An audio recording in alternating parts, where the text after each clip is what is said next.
உத்தரகாண்ட் மாநிலத்தில் அமைந்துள்ளது உத்தரகாசி. அந்த மாநிலத்தின் மிகவும் முக்கியமான நகரங்களில் இதுவும் ஒன்று.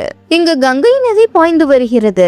உத்தரகாசியில் திடீரென ஏற்பட்ட மேகவெடிப்பு காரணமாக கீர் கங்கை நதியில் மிகப்பெரிய வெள்ளப்பெருக்கு உண்டானது. காட்டாற்று வேகத்தில் வந்த வெள்ளம் உத்தரகாசியில் உள்ள தாராளி கிராமத்தை முழுவதும் சூறையாடியுள்ளது. கண்ணிமைக்கும் நேரத்தில் வந்த இந்த காட்டாற்று வெள்ளம் கரைபுரண்டு பல அடி உயரத்திற்கு பாய்ந்துள்ளது.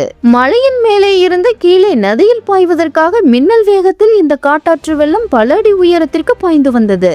இதனால் கரையோரத்தில் இருந்த வீடுகள் அனைத்தும் அடித்து செல்லப்பட்டுள்ளது. இந்த வெள்ளத்தை கண்டு பலரும் பயந்து பீதியில் அலறி அடித்து ஓடினர். இந்த சம்பவத்தில் இதுவரை 100க்கும் மேற்பட்டோர் மாயமாகி உள்ளதாக தகவல் வெளியாகியுள்ளது. முதற்கட்ட தகவலின்படி 4 பேர் சடலமாக மீட்கப்பட்டுள்ளனர். இந்த கோரமான இயற்கை பேரிடரில் உயிரிழப்புகள் மேலும் அதிகரிக்க கூடும் என்று அஞ்சப்படுகிறது.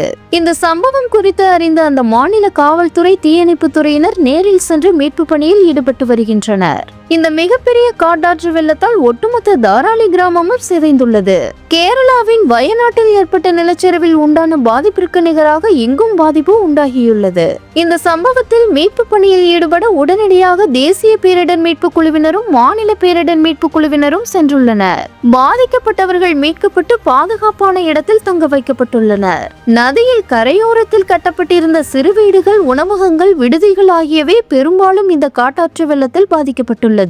இது குறித்து தகவல் அறிந்த மத்திய உள்துறை அமைச்சர் அமித்ஷா உத்தரகாண்ட் மாநில முதலமைச்சர் புஷ்கர் சிங் தாமியிடம் தொலைபேசியில் பேசி விசாரித்தார். இந்த காட்டாற்று வெள்ளத்தில் ராணுவத்தைச் சேர்ந்த வீரர்களும் அடித்துச் செல்லப்பட்டுள்ளனர். அவர்களையும் தேடும் பணிகள் தீவிரமாக நடந்து வருகிறது. சுமார் 40 முதல் 50 வீடுகள் வெள்ளத்தில் அடித்துச் செல்லப்பட்டது குறிப்பிடத்தக்கது.